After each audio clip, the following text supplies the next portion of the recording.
IT Procurement Open House hosted by Montgomery County Office of Procurement, partnering with Department of Technology Services. We have a full house today, and welcome to this event.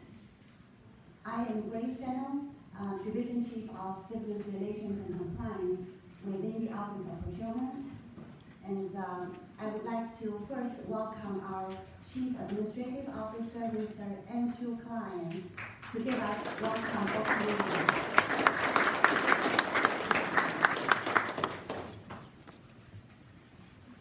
Thank you, Grace. Welcome, everyone. It's great to see so many people here. On behalf of the County Executive, it's great to see you.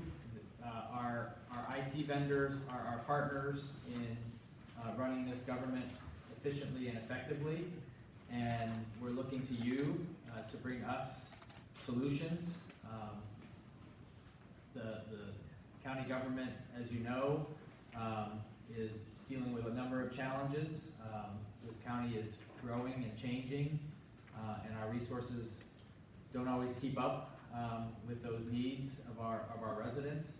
So we've got to find ways to operate more cost effectively, and oftentimes technology is the answer. And so I look around, I ask you, as you learn about what we're looking for in our contract renewals, bring us your best ideas, because that's what we really need from you. So I hope this will be an opportunity for you to connect with us, to understand where we're going, and to offer your guidance and your assistance in helping us get there. Thank you very much.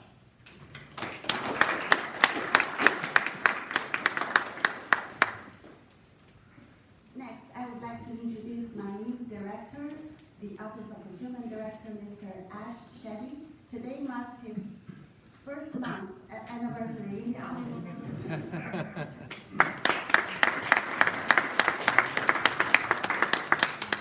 Thank you. I actually thought that this whole thing was about my first month anniversary. It's a good thing Andrew went before me, because I thought, imagine how excited they'd be if I stayed for a year. But I'm really happy to be here. And I'm happy to see so many of you here. I'd have to echo everything that Andrew said, and in the interest of not being repetitive first thing in the morning, I would quickly thank you again for coming here and showing your interest in working with the county. In my role, I intend to do everything that is possible to make this process as transparent, as relatively effortless, because I come from the private sector, and sometimes the way I would like to see things done is not feasible in a government setting. But ultimately to create an environment where everybody has a shot at competing for business with this county. To that end, I wanted to just do a quick icebreaker of sorts. I've tried to shake hands with as many of you as I could by coming in early this morning, and I suspect that I'm going to have tennis elbow by the end of today. But it would be good just to do a quick introduction by show of hands, right? Because there's at least by my rough count here about 80, 90 of you, and people still streaming in. So I'll ask you a few questions, and if it applies to you, then respond by just raising your hand. You don't need to stand up or anything. But how many of you have come from out of state to attend today's meeting? Even if out of state is Virginia, how many, or DC? How many of you have come from out of state? Okay, a good bit of you. How many of you actually are local to Montgomery County? So you are from here. Oh my. Terrific. And of course, I assume the rest of you are from Maryland, but not from Montgomery County itself. Awesome. Well, welcome to all of you. How many of you currently do business or have in the past done business with this county? Okay. Take a look around. Lots of new faces here. Lots of people vying for business. Of those of you who did not raise your hands, how many of you do business with DC or the federal government or the state of Maryland, but not us? Okay, look around again. Quite a few seasoned veterans in this room who just not got a chance to work with our county yet. Terrific. One last question in that same vein. How many of you, or maybe two last questions, how many of you would be considered minority, female, disabled owned businesses, MFD? Terrific, terrific. And how many of you have revenues of under $10 million a year? Wow. So for a lot of the programs that we have in this county, a lot of you would be very good candidates. So thank you for coming here. Thank you for giving us an opportunity to share information with you about what is going to be possible over the course of this summer. Now, one of the things that I like to do, probably because of my consulting background, is give people advice.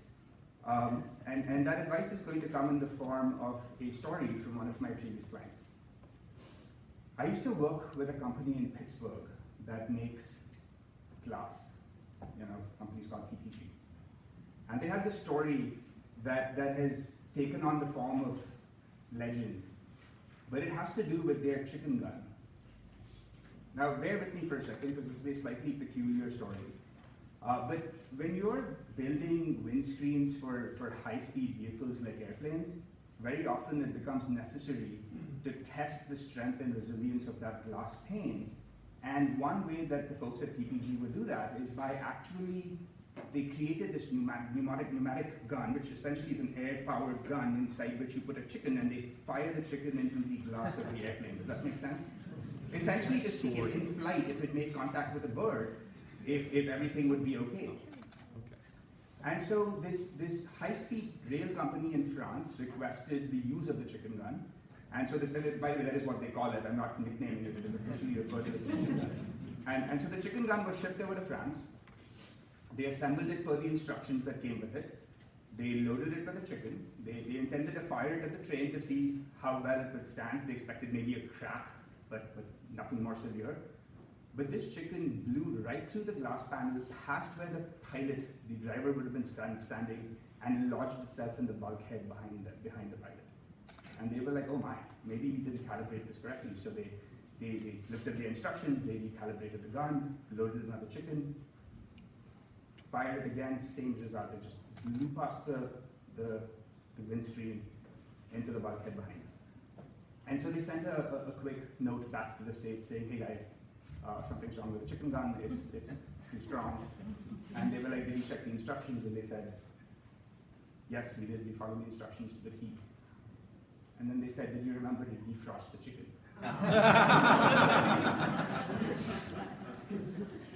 I guess the moral of the story is most people don't think to ask the question they should have asked.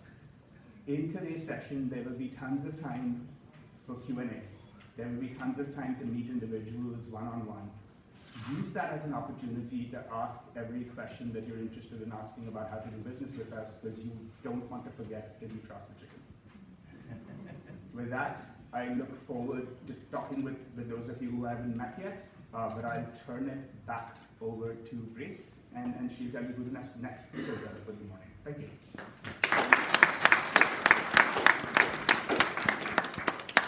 I was going to ask if those chickens were alive, and hopefully the contract certainly knew it, and they're not going to kill any birds or animals.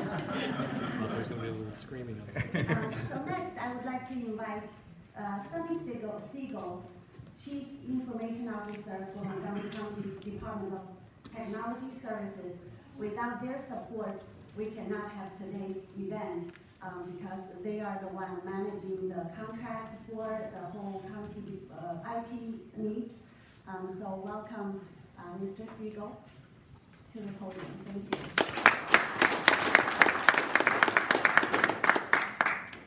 Good morning and welcome to the Technology Fair. Our leadership has changed, and I'm very excited to be here today with you and with our leadership, our new Chief Administrative Officer, Mr. Klein, and our new Chief Procurement Officer, Mr. Shetty. Several of you are familiar, and that gives me encouragement that you're doing well in business and continuing to maintain your interest in doing business with the county. Every one of you who has visited us has shared with me and my team the kinds of solutions that you're providing to your clients, the kinds of solutions that you're developing and envisioning for the future automation of county services. And that is very insightful. Oftentimes, we have gotten inspiration from what you have shared. We have then strived to streamline our procurement processes to give every one of you, large and small, hardware, software, and on all platforms, the opportunity to participate. I think some of those processes will become improved further under the new leadership. I am very excited for you. I have to share with you that I actually was one of you in the audience, and I was calling on Mr. Boss as an example, our minority procurement officer, on a regular basis, looking for a start in business. And then as the business continued to grow, I was back calling on him again, looking for direction. I welcome you. I thank you for being here today. And now we have a great agenda. We'll go through all the detail about how we're procuring, what we are procuring, what to expect. So welcome again, and thank you for being here.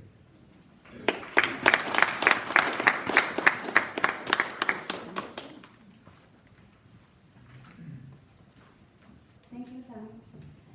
I would also like to acknowledge that we have two major using departments from the county. From Department of Finance, we have the CIO, Mr. Jason Abuin, in the back. Jason will have host a table in our networking session. If you have any questions regarding finance-related IT, you can ask him directly.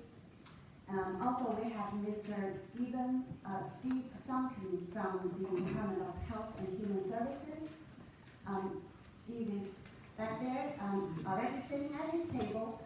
So if you have any questions regarding HHS-related IT, you can ask him directly at our networking session. Also, I would like to introduce Mr. Daniel Karoma from County Executive's Business Solutions Group. Daniel also will have a table in the back. Now, I would like to introduce our procurement colleague. First, Ms. Pam Jones. She is the Division Chief of Procurement Operations. She manages all the procurement specialists, and they are the ones day-to-day working on procurement and contracting. They are actually the ones you probably will be talking with also if you submit a proposal to our solicitations. Okay?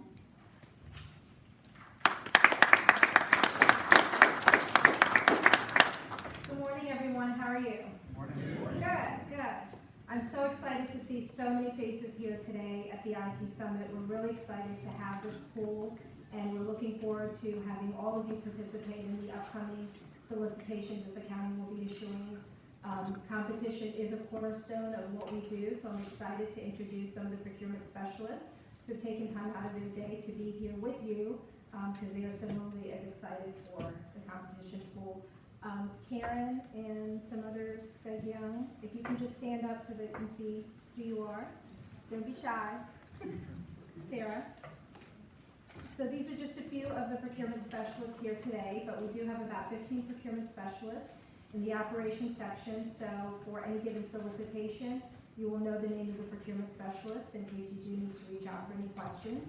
And their name will be on the cover sheet, as will the contract administrator or technical contact that you may also need to reach out.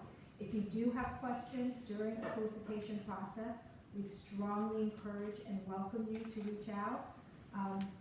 We would much rather you ask questions during the process, so if there is a concern or there is an issue, that we can take that into consideration and make any modifications as necessary.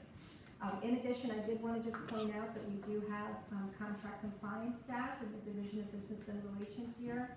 And so we have Al Boss, who is the minority procurement manager or minority specialist and manager in the Office of Procurement. We also have Michael Brown that handles the local small business reserve program. I don't know if is Michael here? There he is in the back. And we also have Jack Gabala that handles the county's wage requirements law programs. So with that, I'm going to not steal the glory, but give the glory to one of our procurement specialists, which is Sarah Giambra. And she's going to give you some information on how to do business with the county. Thank you.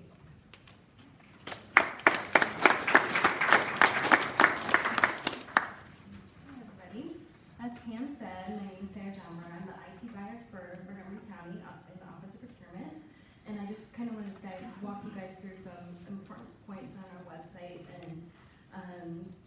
And so I wanted to start off today, if you guys look at the screen.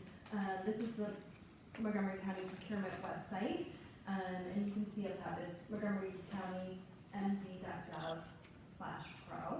And if you're new to government contracting or local agencies, our website has a list of frequently asked questions. That's a good resource for everybody. Click on it. You can access that through. You go back to the How We Can Help tab. If you click on that, then you go to this.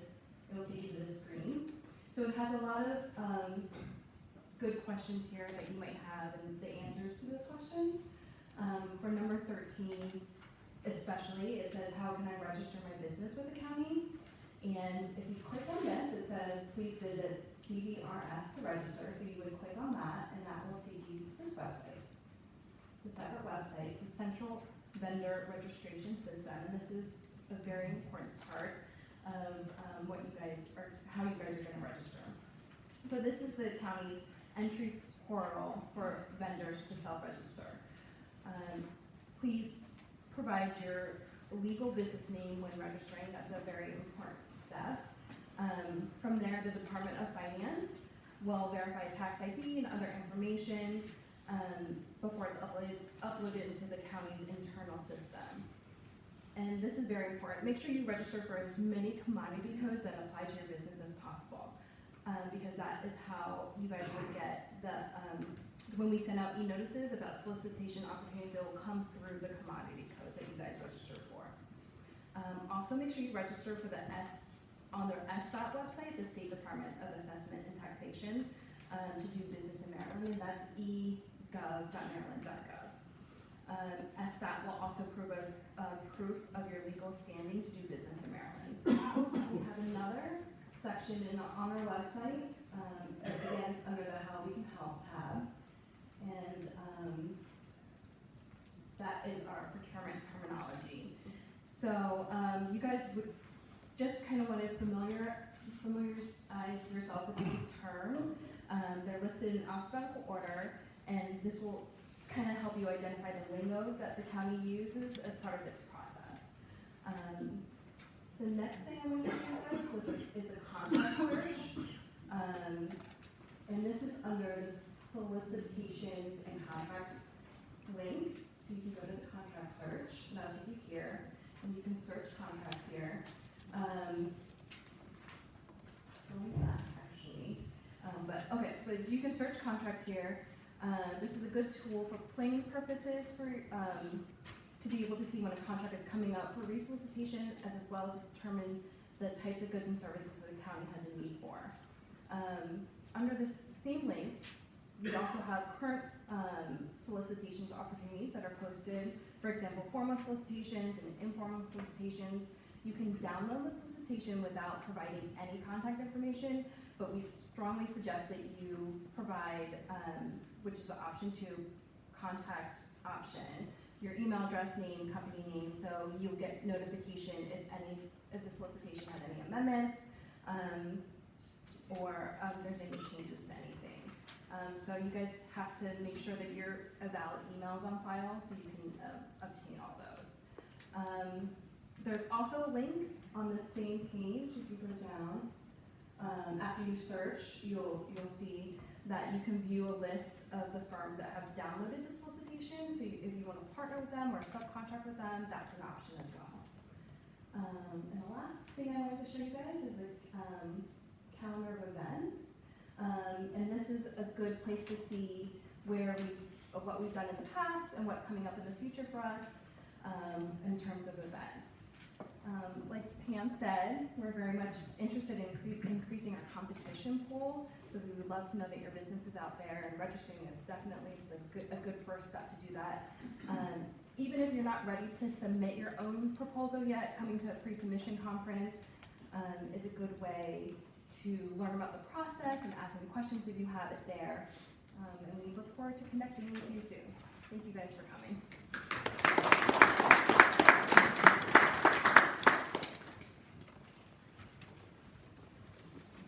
Thank you, Sarah and Pam. By the way, on this page, we have today's event posted there, and we already have the presentation that's posted there also. So you can come here and download all the presentations that we have. Now, the moment we're all looking for. Without further ado, I would like to welcome Mr. John Gillick from the Department of Technology Services to give us a presentation on Montgomery County's IT infrastructure, IT operations, and IT contracting opportunities.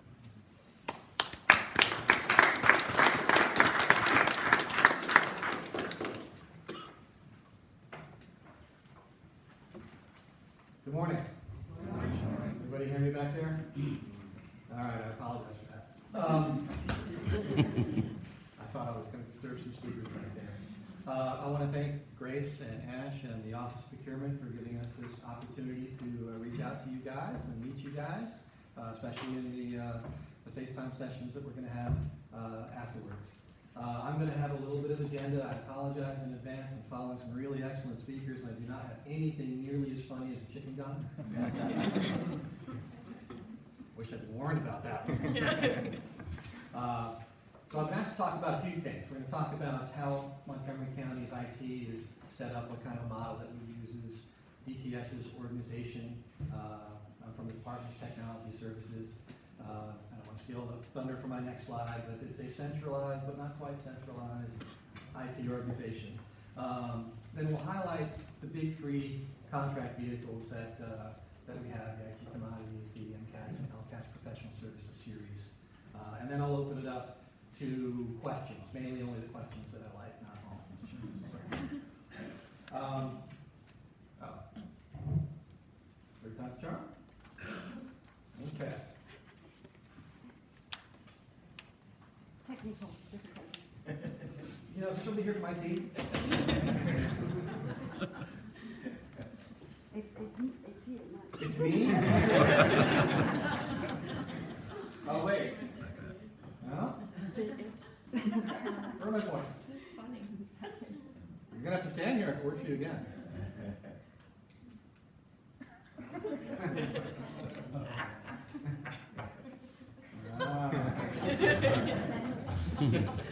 can be taught, slow, but I get it eventually. Okay.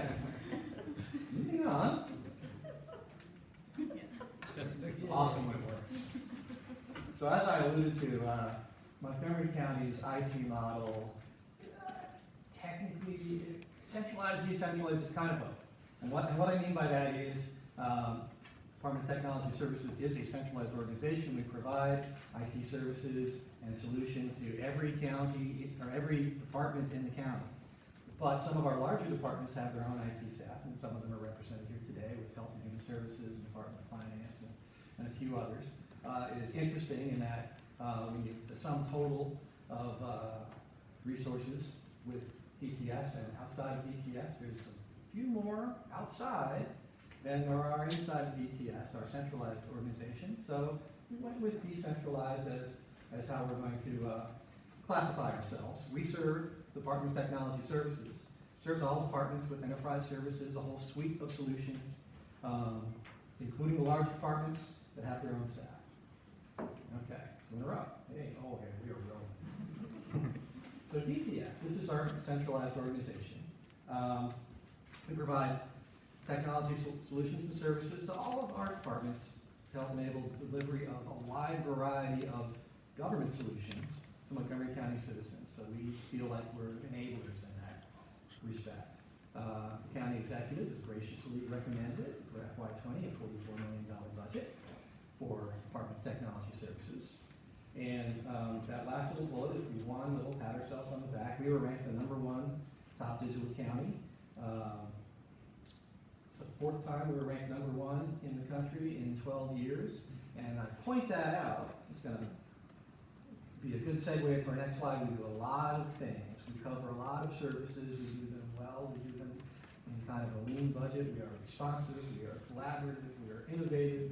I could go on and on and on, but I don't want to bore you with talking about good stuff that we do. Maybe a little bit. Okay, who knows what this is? What are these things called? Word cloud, right.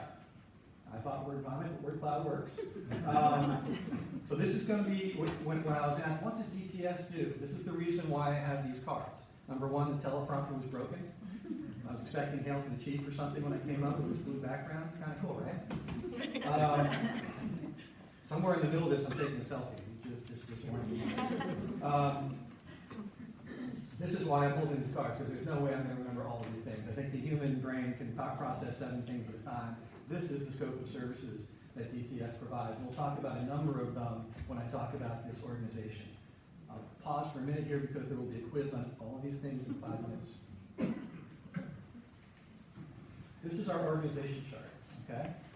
Sonny Siegel, who had spoken earlier, is our CIO. Dieter Kling, who's standing in the back, is our Chief Operations Officer. We've got a number of large divisions that provide services and a few other teams that support specific tasks and organizations, and we'll talk about what each one of them does and what kind of contracts they have and what kind of work that they need. The first one I'm going to talk about is the Enterprise Applications and Solutions Division, EASD. You'll see a trend on how we name our divisions as we go through them. And they deliver and maintain solutions through web-based applications, through data services, through geographic information systems. Our GIS team does custom maps and applications, maintains a Montgomery County centerline database. This division provides oversight for the device client management program for all of our PCs and laptops in the county. It runs the county IT help desk. We've got an award-winning open data program, very transparent with our data. We've got over 250 data sets published, so you can go online and look at all kinds of things. Who's calling our 311 system for what? How much all of us make? Don't look at me, please. We have the EPS team, our Employee Productivity Solutions team, which is SharePoint development is big now in the county. Our web and mobile applications team maintains the county web portal and does a lot of applications development solutions for departments all across the county using .NET technology. So what kind of contracts do we have? Professional services is one of the big ones. Obviously, you'll see that in just about every other slide that we have here. A lot of our contracts are professional services contracts, and then the things that support the things that I just talked about, GIS software and open data software and those types of things. Our next division we're going to talk about is the Enterprise Systems and Operations Division, ESOD. Okay? They're the operations side of the business. They design, implement, and maintain a secure and reliable data center. Server and cloud infrastructures for the county's business systems, county staff, contractors, suppliers, and volunteers, the whole operational side. They manage the infrastructure for the enterprise-wide business systems, including ERP and MC311. In this division, we have things like identity management, our enterprise directory, enterprise file and print systems, image archiving, records management, hundreds of web servers, patching and remediation process for those web servers. We've got a team down there, the TSDS team supports public safety data systems and multiple aspects of our 911 operation. Hopefully we won't need to call them today. Unless I keel over in the middle of this presentation because this buzzer doesn't work. Our enterprise service bus is kind of our digital highway for easing systems interfaces, secure high-speed data transfers between enterprise systems, between departments, state, federal, all of those things that support our operations, server farms, data center, transferring information is part of this division. So again, what do we look to have as far as contract goes? Well, professional services is obviously a big part of it. Our computer aided dispatch system has gone out, hosting, disaster recovery, those types of things. We look in support of our team's operations. Telecommunications, we do that too. Our telecom services division, ETSD, provides reliable integrated communication services and solutions for county government departments, including MC311. We have a PBX telephone services group that's responsible for programming and operation and maintenance of the county's telephone system and related services, voicemail, things like that. We've got a radio communication services team responsible for the operations and maintenance of the county's 800 megahertz radio and mobile communication systems, predominantly supporting public safety systems. And again, you see professional services and the types of services that we need to support those types of things, including the repair and replacement of radio parts for public safety vehicles, things like that. Okay, so we have an Enterprise Resource Planning Division, ERPD. And these guys are responsible for providing critical business management support capabilities for the county government's core business operations, including financial management, capital management, budgeting, procurement, supply chain, enterprise change management. We provide the support for the use of Oracle's e-business suite and the Oracle's Business Intelligence Enterprise Edition platforms. And one of our major operations that we support is the Department of Liquor Control, one of my favorite departments in the county. And one I'll be visiting very shortly after this. But we do their order management and warehouse functions as part of this team's support operation. I had a good streak going there. There we go. Okay, now there's the other big division I want to bring up. They did not get the memo on all divisions have to start with E and end with B. These are the operation of broadband programs. I don't know. You'll have to get them on the acronym police here. They're responsible for countywide broadband governance planning, implementation, and operations, encouraging broadband-related economic development, and enabling digital equity initiatives. It includes the Ultra Montgomery initiative. They manage the Cables County television. Hopefully I'm not on right now. Live streaming, things like that. Franchise agreements, the cable TV revenue fund. They enforce the cable and broadband customer service requirements, promote civic engagement through PEG programming, manage the county's fiber optic network, and related broadband services. Lots of stuff going on there. And you can see again, professional services and all the types of things that you would need to develop, store, PEG programming and video services, cabling and wiring for the fiber net is all the types of things that we're looking for there. Those are the big. I'm getting pretty good today. Those are the big divisions in DTS, and then there's a few other teams that kind of report either directly to Sunny or to Dieter that support specific functions and also have specific work requirements. And I'll talk a little bit briefly about some of them. We have an Enterprise Information Security Office, which, as you can imagine, kind of provides the governance for enterprise information security risk management, data security assessments and audits, security policy and procedure. They provide a security training class for employees once a month to make sure that we don't click on those links that come from Russia and other places. They respond rapidly to security incidents, so they are here to protect us all, in theory. With the PSSM team, we've got a whole CIP-funded team here, which is public safety system modernization for, we've replaced our computer-aided dispatch system, and we just finished a REOI for our law enforcement records management system. There's a fire station alerting project that happened a few years ago, mobile radio communications infrastructure. The systems that put in place that you really, really want to have working and modern when you need them for supporting public safety. We have an integrated justice information system group, and they facilitate the exchange of criminal justice data among all of the criminal justice agencies inside the county, police, sheriff, the courts, prosecutors, as well as state and federal systems as well. And then the project management office, which is where I live. We basically review and provide input for department IT funding, establish project management process and procedures. We have project managers that go out for big enterprise systems support, and our contract support office is part of the project management office, which is why I'm here today. Okay. All right. For the next few slides, we're going to talk about the big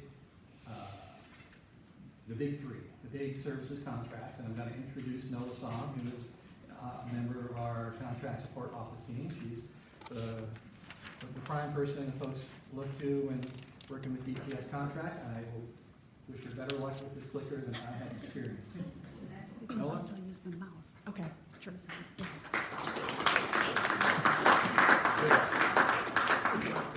Thank you, John. Welcome, everyone. I'm Nola Song. I'm the program manager for DTS. I work in the project management office. And today I'm going to talk about the big three contracts that are going to be out for recompete. The first contract is the IT commodities. This contract is due to expire September 25th, 2019. Just because it's going to be expiring soon, that will probably be out first as far as an RFP goes. The next large contract series that we have is the MC CATS. This is the Montgomery County Consulting and Technical Services contract. And this is due to expire next year, June 12th, 2020.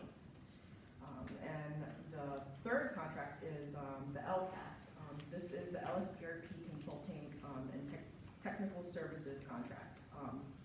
This is due to expire October 7th in 2020. All of these items, you would go to the website, as Sarah had mentioned, and they would be posted on there.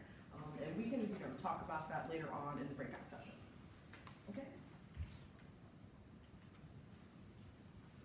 Oops. Well, at least it's working. Okay, so the first contract that I want to go over is the IT commodities. This particular contract series was awarded to 7 vendors in 2014. And this was as a result of an RFP. And then so moving forward, we will also issue an RFP for those commodities. So the IT commodities, we generally use it to purchase COTS sort of services and training, that sort of thing, and I'll go over that a little bit more in the next slide.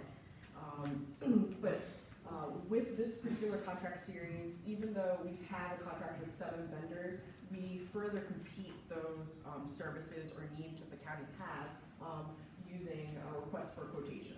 And all 7 vendors would receive notification, and then they could send us our quotes. And in this particular instance, we would award the lowest bidder.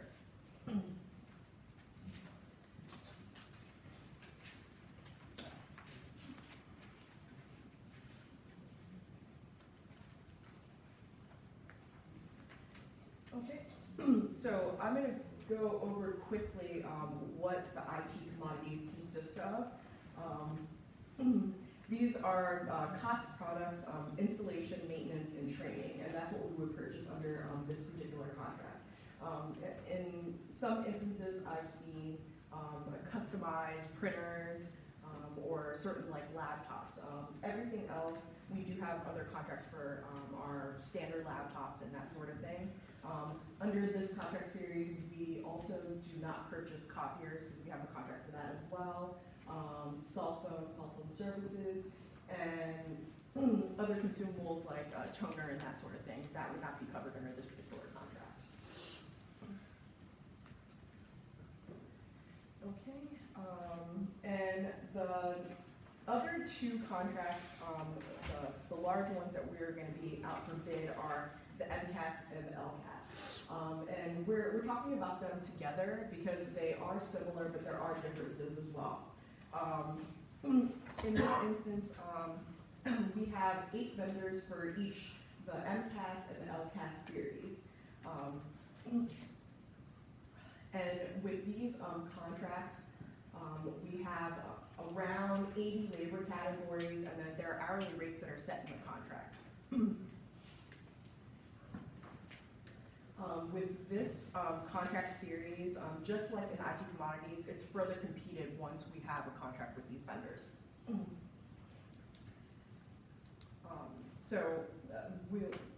What we're going to do is discuss a little bit about the differences between the MCATs and the LCATs. Both of the services are fairly similar, but the difference is with the LCATs, that is strictly just for local small business. And in order to become one of those vendors, I would say that you should go ahead and talk to the business office, and they can discuss what those parameters would be to become an LSBRP vendor. And the current series right now for the LCATs, the distinguishing factor between MCATs and LCATs would be just the funding source. Moving forward for the new RFP, we haven't discussed as far as where that is going to go. But we will most likely still have both of these contract series, so you will see them when it comes close to expiration. So I'm not quite sure if you're aware of the process with the task orders. As I mentioned before, that they are further competed between the vendors, all the vendors. So when the county develops a scope and deliverables and that sort of thing, we will issue a TOPR, and this is also known as a task order proposal request, and we will only send them to one series at a time. And those task order, the TOPRs will be sent to all the vendors in the series. So everybody has an opportunity to compete, because that's the main thing that we're looking for. We want to make sure that there's adequate competition in any services that we need. So, this is just like a brief overview of, how they're evaluated. The evaluation process for the TOPRs is fairly similar to our RFP process. There are qualifications that are set out in the TOPR, and everything will be evaluated, and every single vendor who puts in a proposal will be evaluated. And in some instance, in the evaluation criteria, we will list whether we are going to have interviews or not. And then, that it will list a certain criteria that needs to be met to have those interviews. Okay, and to go over the statistics, I'm going to pass it back to John Gillick, and then he will go over that with you all. Thank you.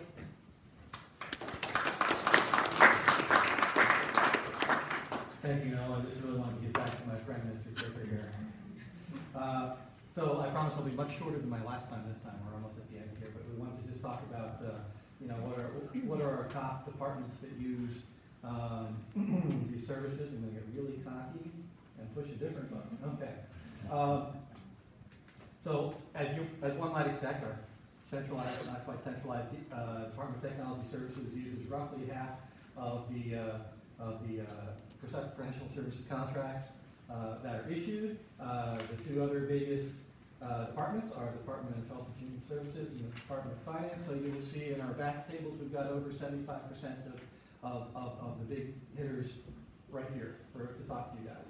The police is the next biggest user, then the remainder of the government, the other 20-some agencies use 14%. We were trying to put together a grouping that showed what are the top things that we ask for. Is it project managers? Is it ERP staff? Is it developers? Is it architects? And you can see that there's a breadth of services here, and then there's one big kind of catch-all category called IT staff. And when you look at when these RFPs or issues, it'll be like an IT staff, senior, junior, expert types of things. And a lot of these contracts fall into that category. But I did want to highlight that we do look for very different types of staff. So depending, for your information as to what type of things you'd be asked to respond to, it's this type of group here: project managers, architects, developers, those types of things. Oh yeah, it worked.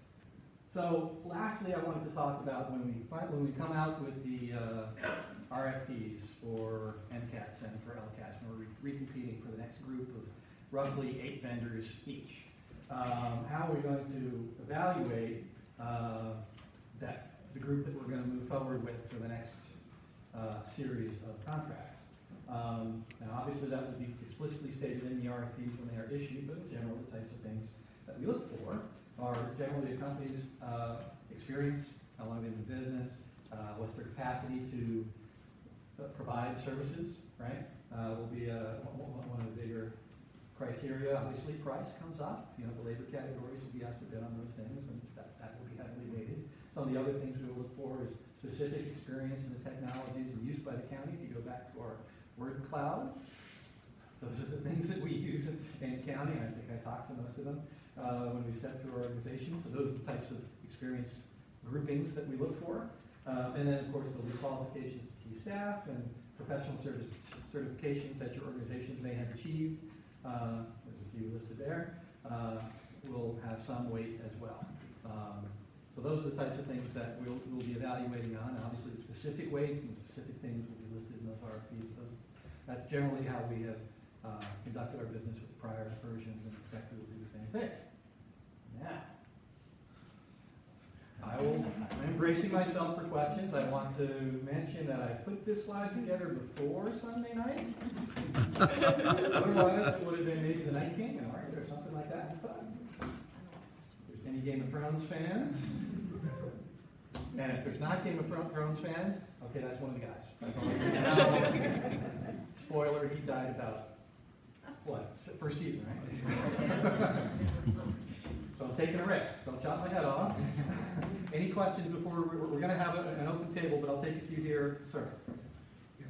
Your current IT strategy end date, I see is 2019. Where are you on preparation of your new IT strategy? You're talking about the IT commodities contract is 2019? Okay, so the question is our IT strategy seems to end in 2019, you know, the strategy, but the commodities contract expires in 2019 and the MCATs and LCATs expire in 2020. Is that what you're asking about? Okay. You have a published IT strategy. Oh, I see. You're talking about our, yes, our strategic plan? That's correct. Okay. So. What's the status of its evolution? Okay, so the strategic plan, yes, it does have dates on there, an expiration date. It's not like milk or something, so if it, it's not gonna go bad. But you may have noticed, we did have an election recently. And we have a new county executive, and we have a new CAO, and we're going to have a new CIO, and I think that's going to be one of the priorities of the new team that comes in. Will lay the direction for the next coming period of time, 3-4 years, normally, how we set those things in motion. So, yeah. Thank you. You mentioned that DTS has 44 million operating budget. Yes? What about the other half? The decentralized other offices? Okay, I don't have those memorized. Those are all published on the Office of Management and Budget's website. They have something called an open budget. If you Google Montgomery County open budget, you can see the department expenditures for every department. And it probably will break it down into IT segments, but I don't have that committed to memory. Good question. Hi, you mentioned about $44 million was the spend, is that correct? That is our operating budget recommended for next fiscal year, yes. Right, do you know the breakdown between commodities and staffing and specifically the LCATs and MCATs? Like how much is the spend? Off the top of my head, a good chunk of it, close to half of it is salaries and benefits and those types of things. The MCATs, the professional services contracts are multi-million-dollar contracts in $15-20 million range. Commodities, I think, is roughly $10 million, something like that. Okay, so you mentioned percentages when you talked about IT staff, 40% and ERP, some 41%, something like that, right? Do you know what's the spend on that and what does IT staff entail? Oh, you're talking about the previous slide where I had the little pie charts? Yeah, So that was that's a very generic thing, and what I was trying to, it's a little unfortunate in that it's a very generic category, so I can't really break it down beyond that. Like what's its percentage, or what's the dollar spend of positions, like what is the volume here? So essentially 40-some% of the awarded contracts are asking for that labor category. So it would be roughly, we're talking $15 million or so, 40% of that. Oh, geez, math. No, that's fine. You're saying that it's 15 million, you said? No. 15 to 20 million or so. 20 million professional cats services, and cats, yeah. correct? Right, yeah. Okay, fair enough. Mhm. And that's yearly, all right. Yes, that's based on our last 12 months. Yep. She's got the microphone, I would have called on you. Mr. Gillett, currently there's 7 vendors for its MCATs and LCATs. Okay. How many vendors do you plan for the renewal? We would like 8 really awesome vendors for each. Really, really good vendors. We're shooting for 8. I think in our original one, I think we were shooting for 8 before one may have dropped out here and there, but that's our goal. 8 for MCATs, 8 for LCATs. Are the current vendors allowed to be bid? Yes. Yeah, I don't see why not.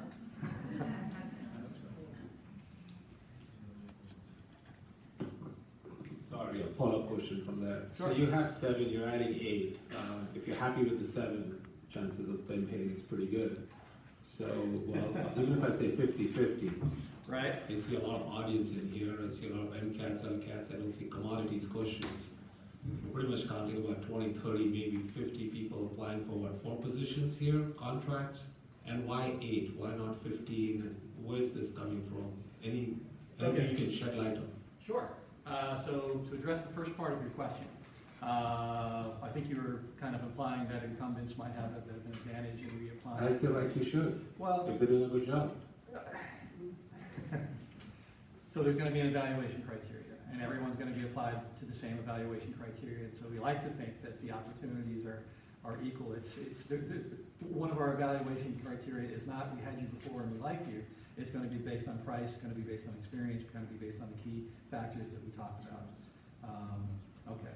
I'm sorry, what was the follow-up beyond that? Well, the thing is that you said 8, there's 7. Oh, where did 8 come from? Okay. Where does 8, and we're competing against this, and I'm sorry to interrupt you, but if I'm a vendor and I'm doing a good job, in my past performance, in my RFP, I'm gonna say I know the county pretty well, as I rightly should, I should stand a better chance than the next company as such. I mean, I'm just looking from our perspective of hit rate, Yeah. and why 8?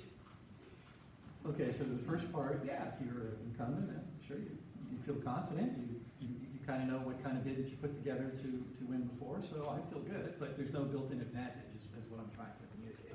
As far as why 8, well, because if we had 15, so every time we put out a TOPR, topper, we send it to all 8 vendors.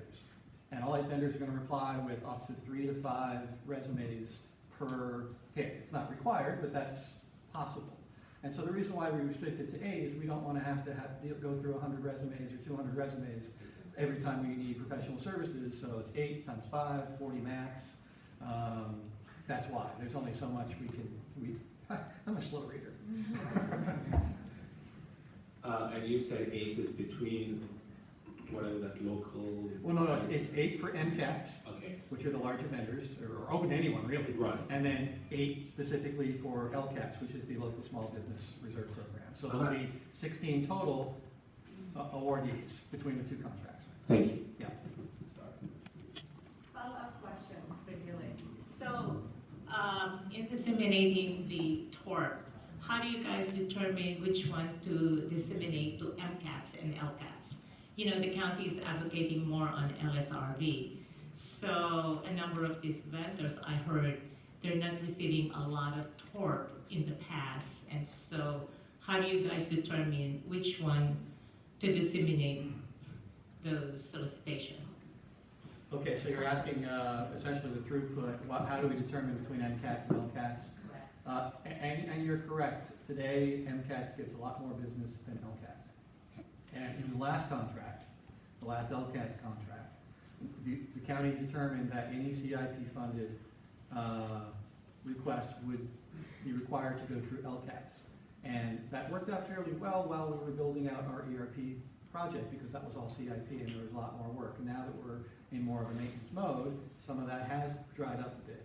I would expect, coming with our next RFP, that we'll come up with a different determination that provides a little bit more throughput, if you will, or business opportunity for the Local Small Business Reserve Program. But today we have not come up with what is that dividing line. But we do, and take pride in supporting local small businesses, and we will come up with something that we feel will be, worthwhile for people to bid on. Otherwise, we won't get any bids. So.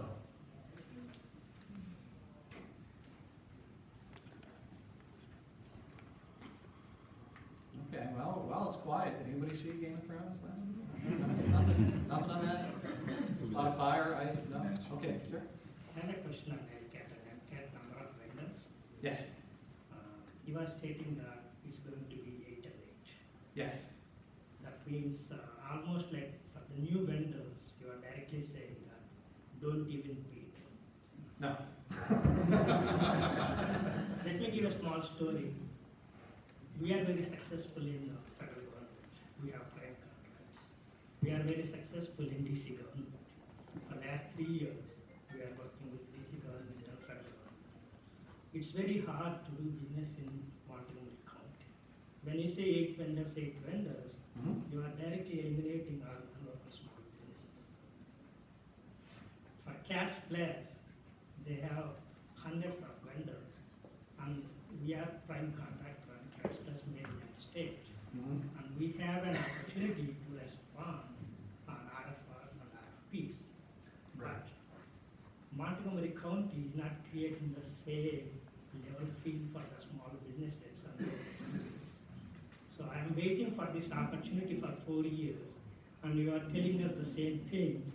Don't submit your RFP or your response for solicitation. Could you please explain? Could you please help us how we can work with Montgomery County a start now? It's very painful when we are successful, yet other states and federal government, why can't we help Montgomery County? And at some point, 2 years ago, I felt I should move to DC government of Montgomery County. Okay, so let me see if I can answer it as part of what you're saying. I think in the first part, you expressed a bit of frustration in that, okay, we've got 7 incumbents in the LCATs, and we're asking for 8. And so if you think there's only 1 spot open, then there's not much incentive to rebid. And I will say that the MCATs and LCAT series, this is already the 2nd iteration of these contracts that we have put in place. There was the first for 5 years, this is the second for 5 years, and we're going around for a 3rd try. And there was significant turnover between the first year, the first series, and the 2nd series. It wasn't that all the incumbents wanted. It didn't work out that way. At least half of them turned over. I don't have the statistics right in front of me, but I do remember there was a lot of turnover when that happened. I expect there will be again, not because we're dissatisfied with anyone, just because there's going to be more competition. Now, as far as why, I think the second part of it is you're saying, why do we restrict to 8? You're going back to, why don't we have this list of hundreds? For us, it's really just a matter of, we don't have the capacity to process more than 40, 50 resumes of proposed professional services staff every time we use this series. And we put out $15 to $20 million worth of business on it, so it happens fairly frequently to put out these toppers. So, you know, that's a system we've chosen to work with. If you want to talk offline about other ways that we can do it, I'm certainly willing to listen and work with our folks in the Office of Procurement. If Montgomery County doesn't have the capacity, then probably, when we go for, I went to 2 years continuously for procurement work that happens by Montgomery County Chamber of Commerce. When we hear when somebody coming and saying we are encouraging small businesses, which is not correct. Well, okay, now we're going to have a disagreement here. I think we are, and I think this is the manner in which we're doing it, but that's okay. We can agree to disagree on that one. Sir, in the back? I understand the requirements may change and the evaluation criteria may change, but are the current contracts for LCATs and MCATs available online for review? I believe so, right? There's a contract search on the Office of Procurement's website, and so I think if you put in the right key codes there, the search criteria, I think I downloaded a number of them this week in preparing my presentation, so they should still be there. Thank you. We're very open about those things. Any other questions? All right. You know your total contractor base within DTS right now?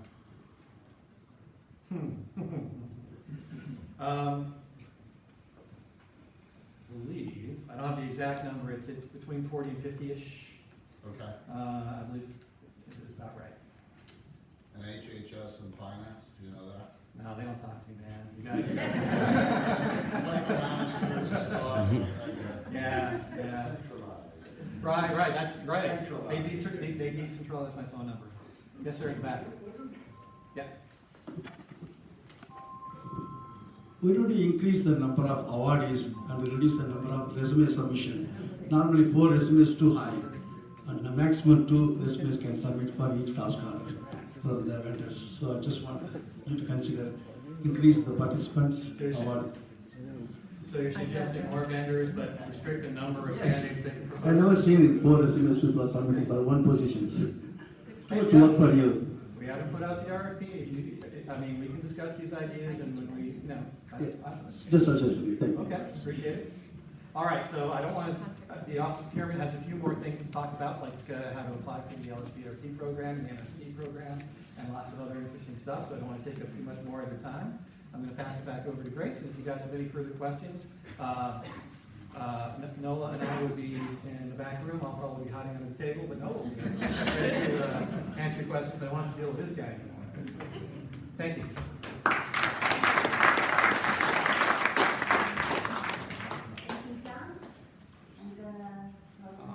Him.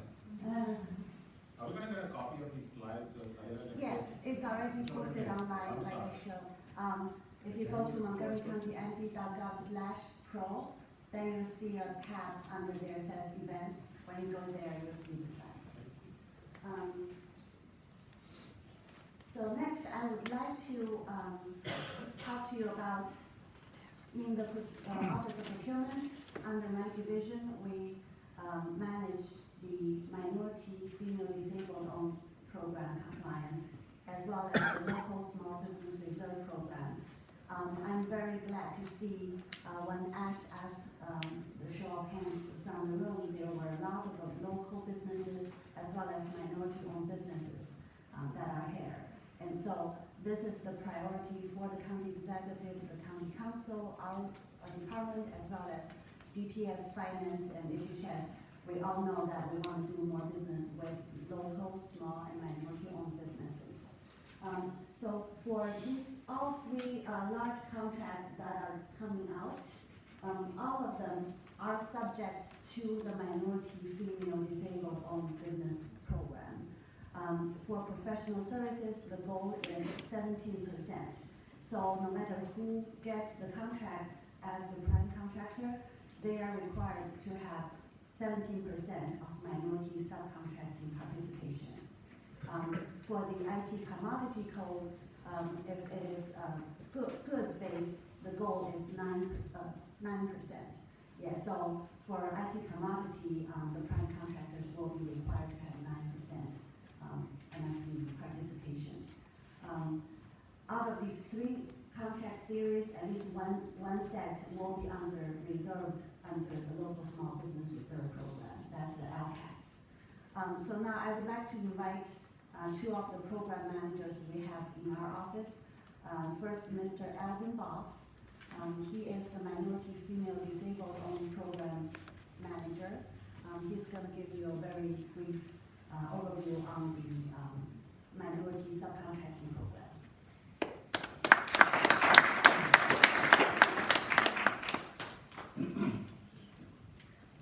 Good morning, everyone. Can you hear me? Yes. I'll try to put my very white voice on. Can you hear me now? Okay, Minority Business Program. Who are we? What do we do for you as it relates to Montgomery County? Well, the program is designed to assist certified minority firms in gaining access to subcontracting opportunities, or any opportunities that we have available. So, I'm the person that prepares your food in terms of contracts, in terms of getting you to understand the process and how it functions. So I'm going to go through a couple of the functions that our office is responsible for.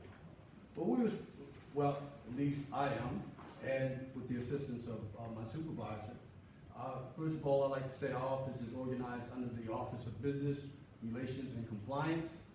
Okay? So basically, we are contract compliance officers. So, well, function number one, we provide procurement education and minority business education. The other function is compliance. The other one, reporting, outreach, and customer service. Those are the basic 5 functions that our office is responsible for, right? We do it in multiple ways in terms of getting you involved in the process and gaining opportunities to connect with prime contractors that have won contracts. Now, with that said, that, as Grace pointed out, there are goals. So for the MCATs, LCATs, the goal is 17%. 17% of the total value of the contract for the life of the contract.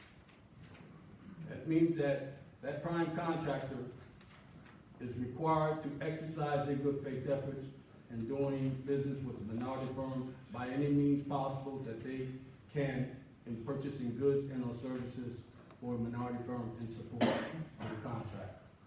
My function is to assist both parties in connecting, both parties in building a relationship with each other, both parties to introduce themselves even though you're strangers. So I'm the catalyst involved in this process. I'm in the center. But you're a vital part because we got to exercise this contract to the degree that we have to execute it. But that said, that we want to have them not only meet the goal, but exceed the goal. Prime contractor, whether it be in the MCAT arena or the LCAT, whomever that prime is, they're required to exercise a good faith effort. So as a local small business participating in the reserve program, yes, you have to do the same thing in the same arena that the MCAT or a non-minority firm. Even if you are a minority firm,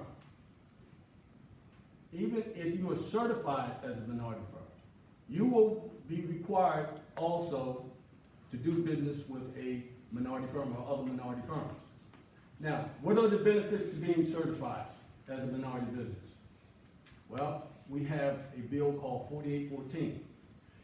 This bill provides an incentive for you as a business, whether you're certified or not, to do business with minority firms.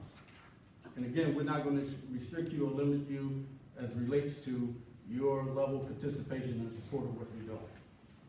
So we want you to capitulate to this process in doing business of inclusion with other firms, whether these minority firms be in Montgomery County or outside the county, as long as they hold certification. Now, what constitutes a certified minority firm? Montgomery County does not certify. So there are 5 certifications that we recognize. And there are Maryland Department of Transportation, the SDA 8A certification, the City of Baltimore, the Women's Business Enterprise National Council, commonly known as WEBAC, and the Capital Region Minority Supply Development Council. So the incentive for you, if you are submitting a proposal, a request for a proposal, okay, RFP, there are points that are assigned to this RFP for minority participation. It's simply saying that, look, if you want to get these points, let's say out of 100, they're 10. You'll get 10 points because it's 10% of the total value of the evaluation criteria. So if you simply want to get those 10 points, your benefit to being certified as a minority firm, or I should say your additional benefit, is that you will automatically get 5 points based on your certification, based on the fact that you are a certified minority firm. To get the other 5 points, as a minority business, you will be required to do business with minority firms to make up that 17%, let's say additional 8.51%, because you must exceed the goal.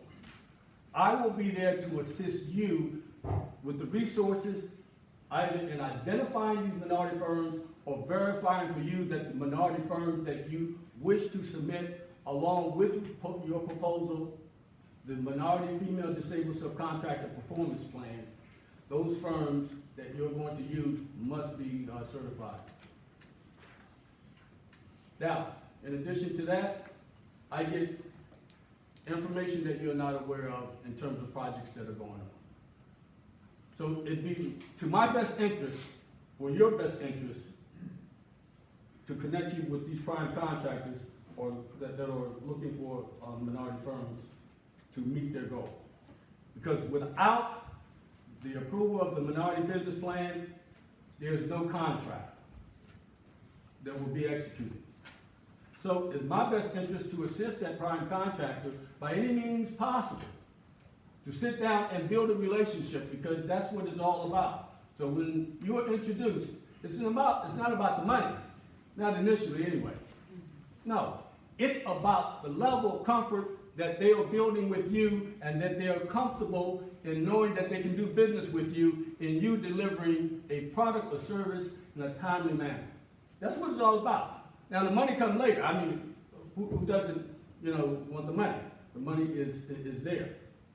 But it starts with the process, introduction, building relationship.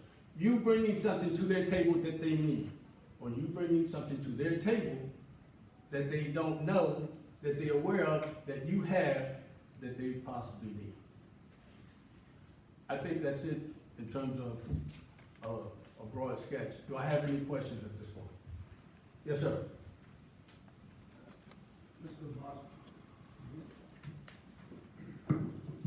Mr. Boss, I know you are a great advocate for minority business enterprise in Montgomery County, and we are very happy to, your fight for the MBE community.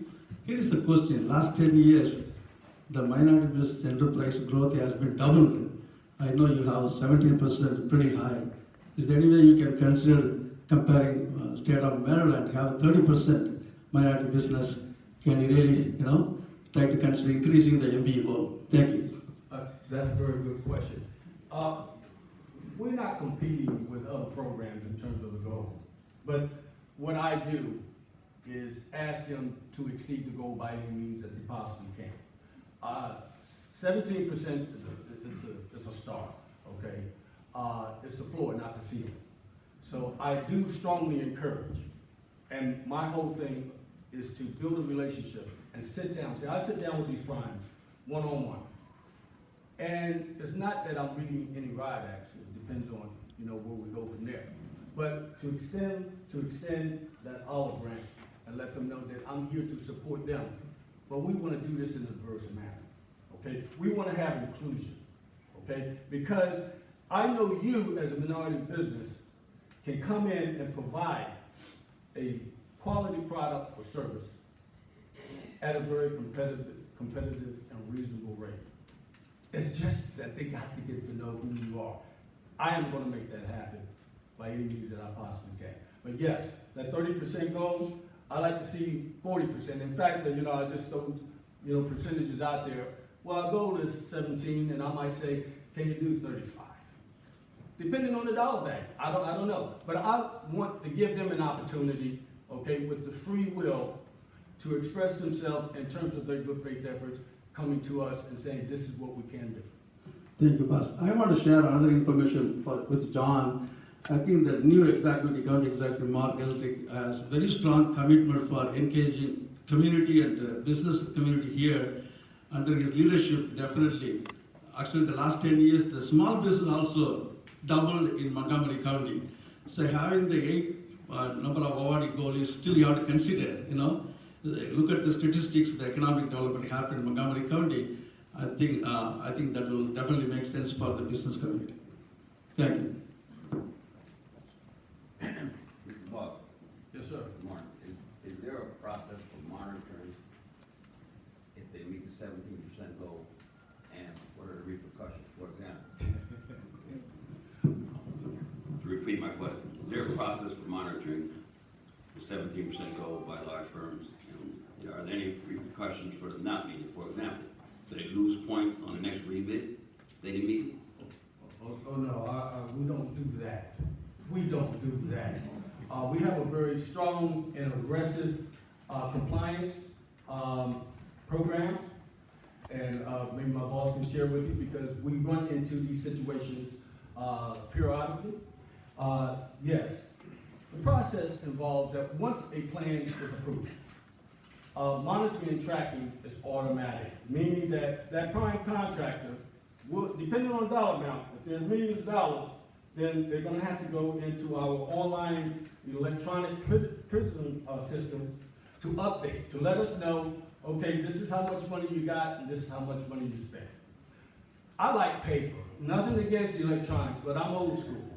So I automatically, it's not my intent to put the double work on, but my intent to have something in writing, okay, to verify that justifies what they're reporting to me. So it's a quarterly MFD monitoring report. And by the way, once that plan is approved, we automatically send to all the subs that are listed on that plan an MFD document, you reporting to us. So if you got a problem, and it comes in and you can email me or call me if you need any assistance in terms of going through the process, hey, how do I get paid? They're not paying me. Well, we won't pay them.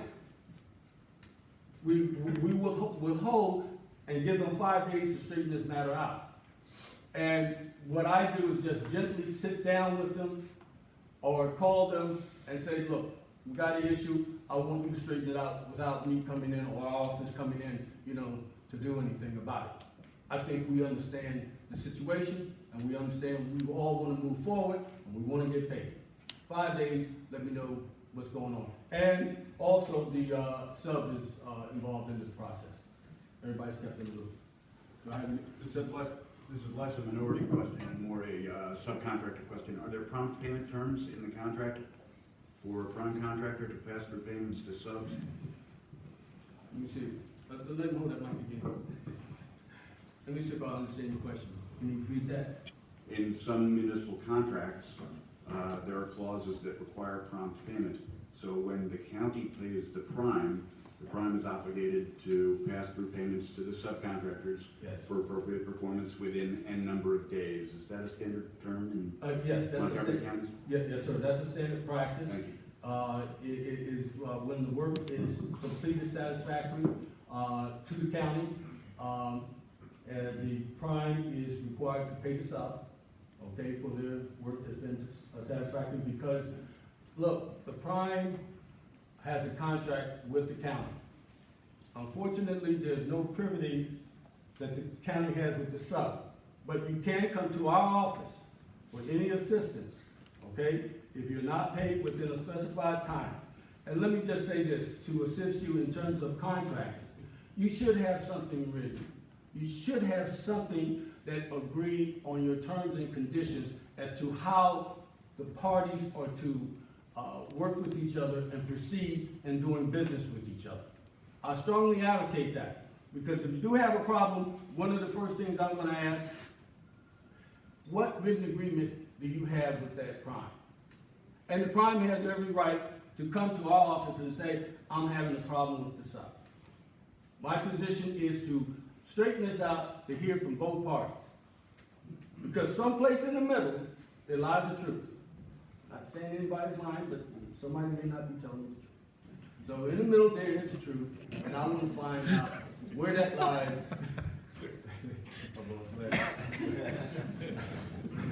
Some things I say.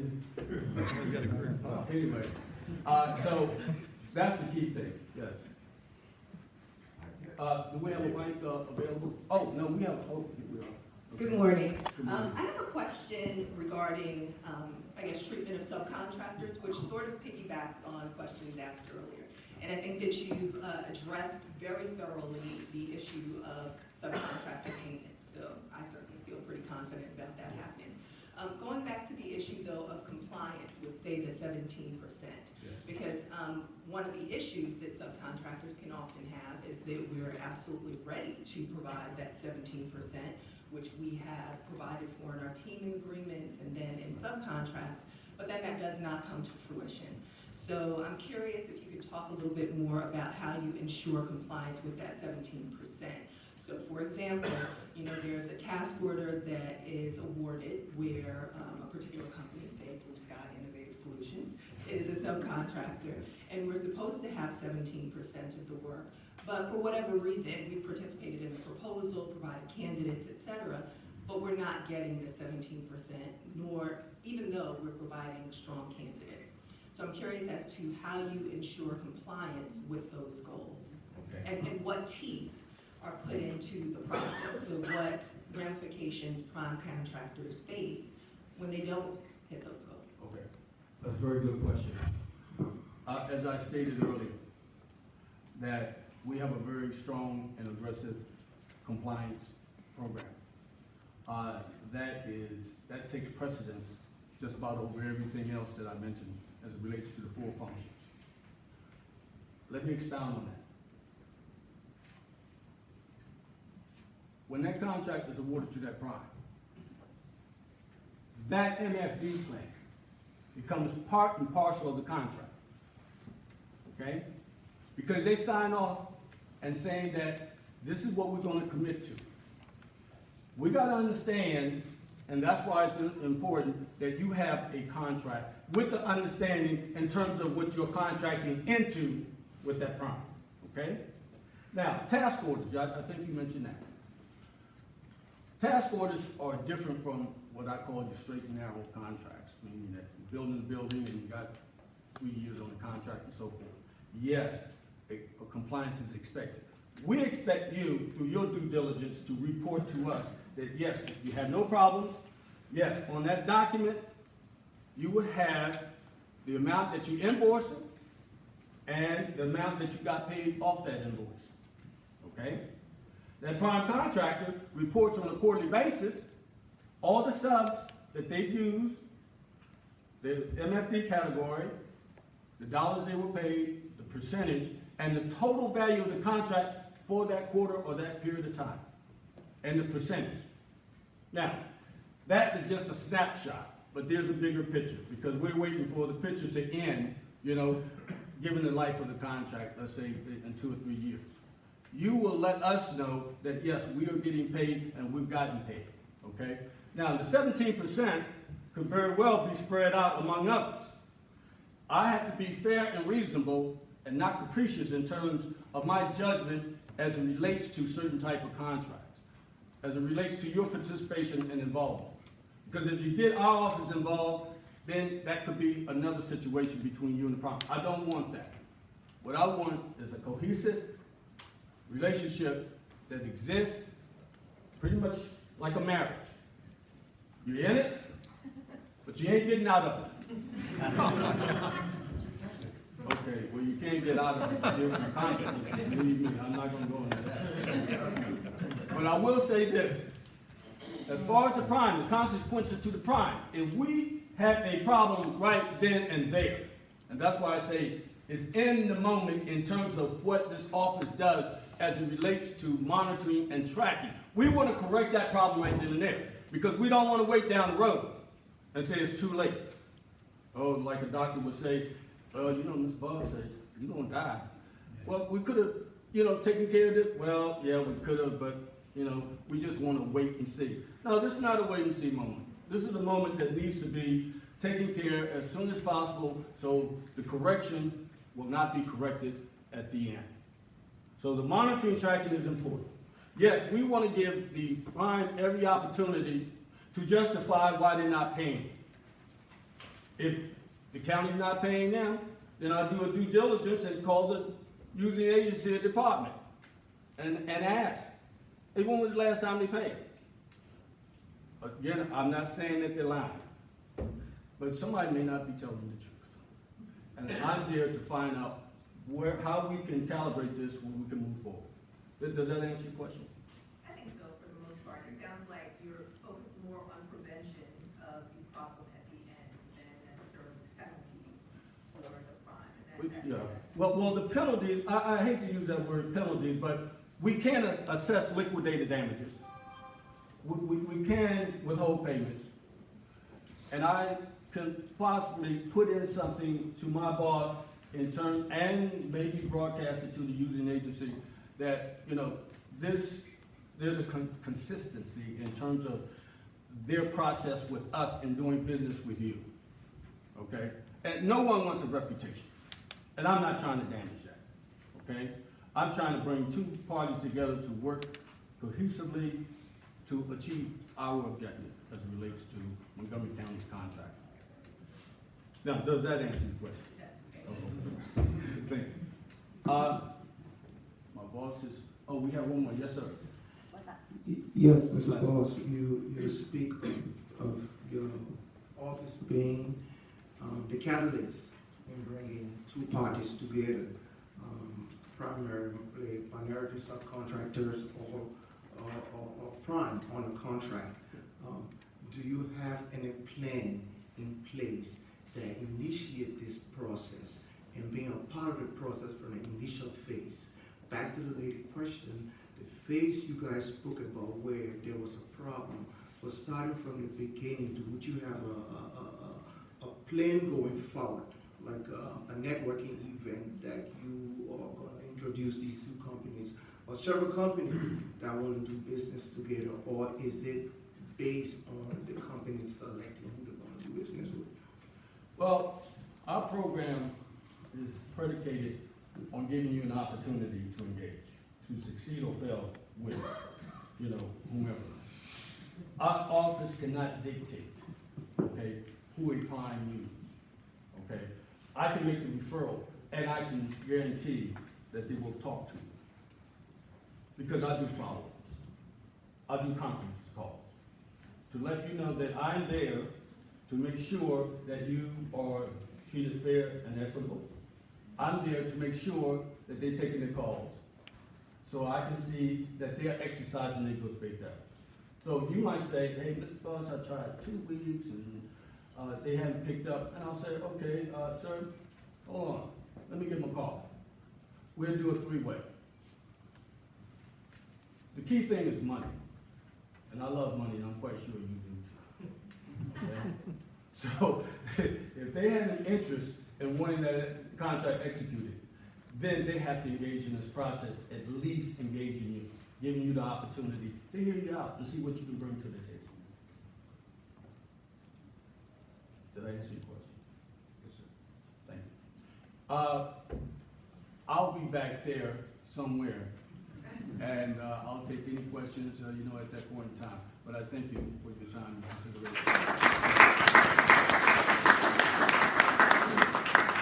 Thank you, Al. Now I have one last program manager, last but not least, Mr. Michael Brown. He is the Local Small Business Reserve Program Manager. As I mentioned, at least one of the contract series will be reserved under the Local Small Business Reserve Program. Here's Michael. Good morning, everybody. My name is Michael Brown. I manage the Local Small Business Reserve Program. And just a little bit about local small business. Basically what it is, it's a set-aside program for small businesses, local small businesses who are located here in Montgomery County, where if you are certified with us, we set aside certain solicitations where you guys are only going to be competing against one another. You're not going to be competing against the other bigger guys in your field. So it gives you a chance to be more successful and actually grow your business in Montgomery County. So just a little bit about the qualifications. First of all, the main thing is being local. You have to have your principal place of business located here in Montgomery County. We define that as housing more than 50% of your employees, or it must generate more than 50% of the revenue company-wide to qualify. And just let me peel down and go a little further into that being local. Just having a virtual address, virtual office that's located in Montgomery County isn't going to cut it, okay? Because we're going to take a look at you. If we look at your website and you have a brick and mortar location in DC or Virginia, but in order to qualify for this program, you're just saying that you have a Regis office that you're paying $99 a month for, that's not going to be good enough to be considered your main location here in Montgomery County. But that's just a little bit about the location. That's the first part of it. In addition to that, we have employee thresholds and we also have revenue thresholds. For service-related businesses, you must be under 100 employees to qualify as local small business. But if you do have more than 100 employees, then we need to take a look at your revenue. Revenue cannot exceed $10 million on average over the previous 3 years to be qualified as local small business. There's a few more things that are on there. You must be independently owned and operated. You can't be a subsidiary. But it's a pretty quick process as far as getting certified as local small business. Sarah kind of touched on it earlier with the central vendor registration system. That's the first place you want to go as far as being registered with the county and also applying and filling out the local small business application. It's going to take you about 10 or 15 minutes to go register your basic information, and then you want to, if you put down a local address, you're probably going to get a prompt that asks you if you want to proceed to the application for local small business. Click yes. It's going to ask you 10 or 15 questions. Supply the answers to those questions, then you're going to be in a pending status. As long as you're in a pending status, you have the right to respond to any local small business solicitations that you may see on our page reserved for local small. But before we actually make an award, you would have to be certified. To be totally certified, within a few days of you doing your application, you're going to get an email from me. I'm going to ask for the most recent 3 years of federal taxes. I'm going to ask for a copy of the lease for the location in Montgomery County. I'm also going to ask for the Maryland State Unemployment Insurance quarterly filing. That's going to verify the number of employees that you have to make sure that you're under those thresholds. Once we get all that information, we'll get back to you within a few days and you'll be certified for a 3-year period. Okay, you won't have to go in and update any more information as far as local small business. Feel free to respond to anything what we have reserved out there and you're good to go.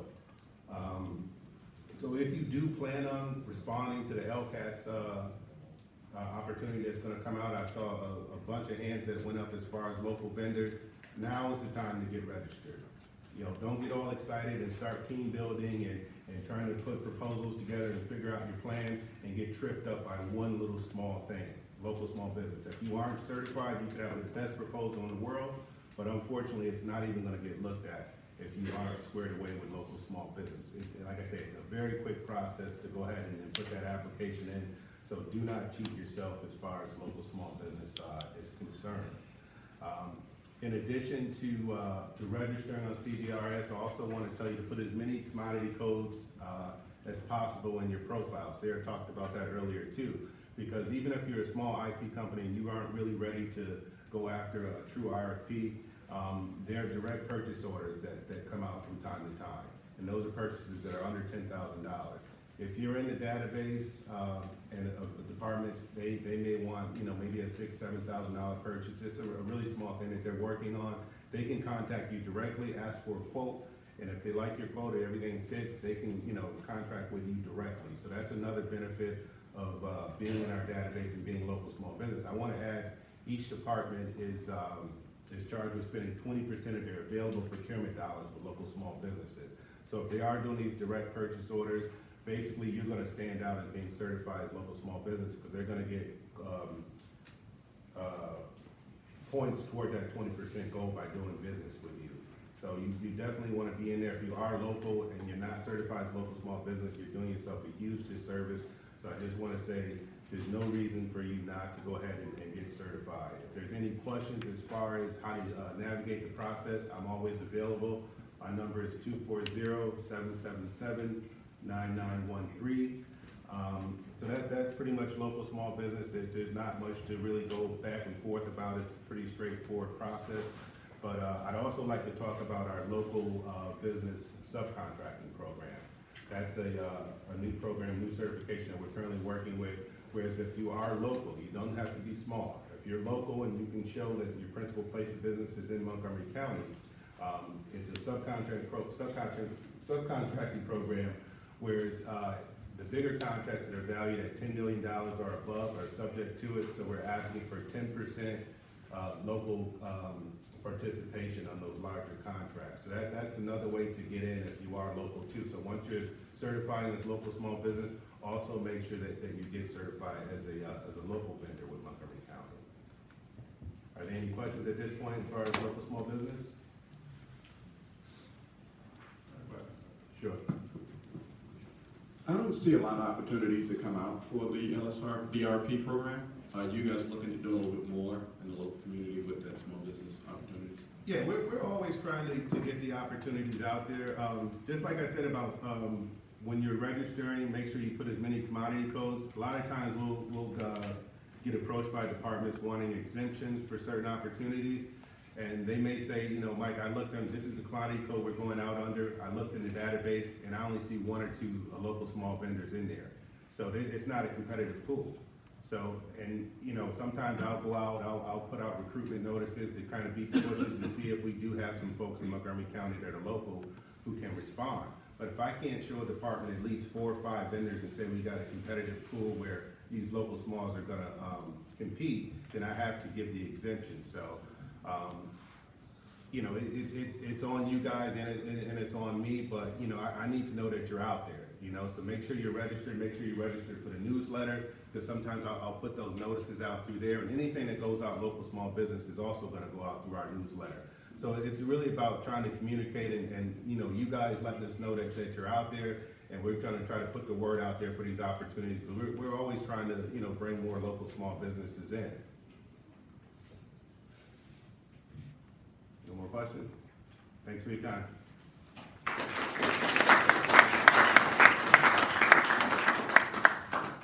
As far as the local small business reserve, the solicitations, I do want to show you that you can see all our solicitations under this tab.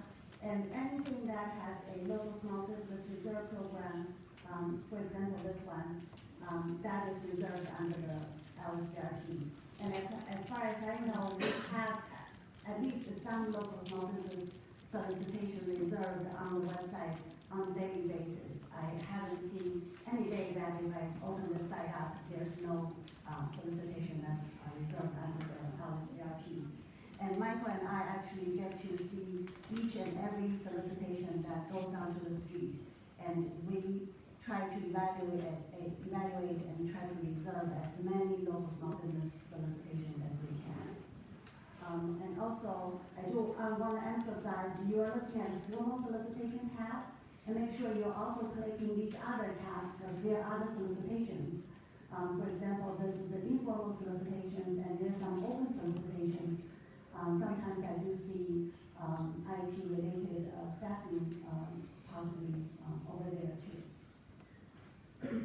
So now, I'd like to open it up to the networking section, and we have 6 tables in the back of the room. I want to introduce Mr. Daniel Karoma over there. He is with the County Executive Office's Business Solutions Group.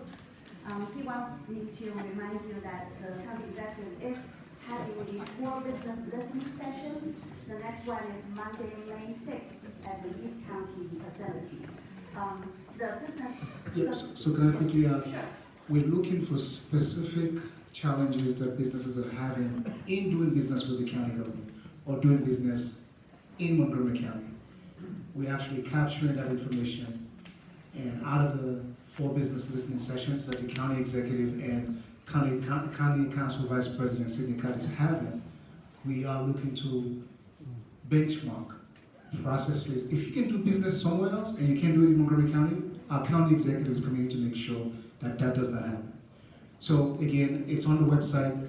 We're encouraging. I heard some questions. I heard some comments, but we're looking for specific things and challenges that you're facing. We're ready to solve that for you to make it easy for you to do business here in the county. Thank you. Thank you, Daniel. We will also have Jason Lewin from Finance, from Department of Finance. He has a table there. Mr. Steve Sunken will host the table for HHS. And of course, John Gillick and Nola Song will host the table for BTS. Pam and I will each have a table back there too. By the way, the bathroom is between the 2 elevators on this floor. And we have this room until 12 o'clock. Thank you very much. We will send out a survey after this so that if you can give us your feedback, it will be very helpful. Thank you very much.